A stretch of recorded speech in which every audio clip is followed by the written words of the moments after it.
3월 15일 오늘 하나님의 말씀은 에스더 10장 말씀입니다. 1절로 3절 말씀. 아하수에로 왕이 그의 본토와 바다 섬들로 하여금 조공을 바치게 하였더라.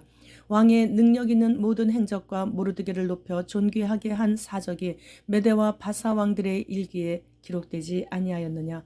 유다인 모르드게가 아하수에로 왕의 다음이 되고 유다인 중에 크게 존경받고 그의 허다한 형제에게 사랑을 받고 그의 백성의 이익을 도모하며 그의 모든 종족을 안위하였더라. 본장은 모르드게가 바사 제국에서 존귀한 자가 되어 제2인자로 높아짐에 대한 내용입니다. 그의 인물됨이 바사 제국 열왕 일지에까지 기록되었음을 보면 알 수 있는 것입니다. 하나님을 경외하는 자는 어떤 상황에서도 결국엔 승리하게 됨을 보여줍니다. 역사적으로 보면 바사, 즉 페르시아의 아하수에로 왕은 여러 번 그리스와의 전투에서 패배하여 영토를 잃기는 했지만 다른 여러 지역에서는 승리하여 영역을 넓힘으로써 여전히 자신의 제국을 강성하게 유지할 수 있었습니다.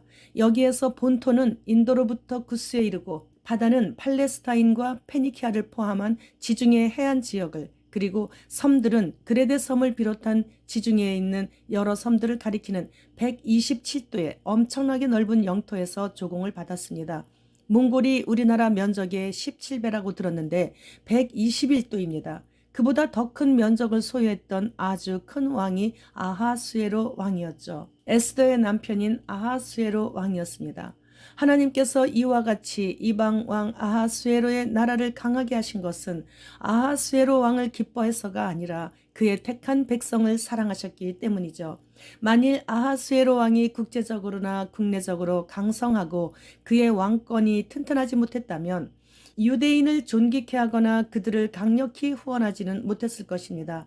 메대와 바사 왕들의 일지에 기록된 것은 아하수에로의 위대한 업적뿐만이 아니라 그의 인성이 훌륭하였다는 것과 이 모든 사실들이 모두 역사적으로 진실한 사건들임을 후세에 알리기 위한 것이죠. 이와 같이 하나님께서는 비록 죄를 지어 나라가 멸망당해 본토에서 쫓겨나 이방 땅에 붙잡혀 가서 살게 하셨을지라도 유다인을 괴롭히지 못하도록 할 수 있는 권세자를 복주셔서 강성케 하사 유대인들을 보호하시고 존귀케 해주시는 것입니다. 그래서 이스라엘은 하나님의 절기가 아닌 유대인의 절기로 지금까지 불임절을 기리며 지키고 그날에는 회당에서 에스더 전체를 다 낭독하면서 죽음에서 생명으로 구원해 주신 하나님의 크신 은혜에 감격하며 기념하고 있는 것이에요. 하나님께서는 지금도 마찬가지입니다. 이스라엘을 축복하는 자는 복을 받고 이스라엘을 미워하는 자는 미움을 받게 하시는 절대적인 실질적인 통치자이십니다. 그래서 저는 기도할 때 이스라엘 기도를 잊고 일어서면 그러면 다시 이스라엘을 예수 그리스도 이름으로 축복합니다. 한 명도 빠짐없이 속히 알리야하게 하옵소서라고 기도하면서 일어납니다.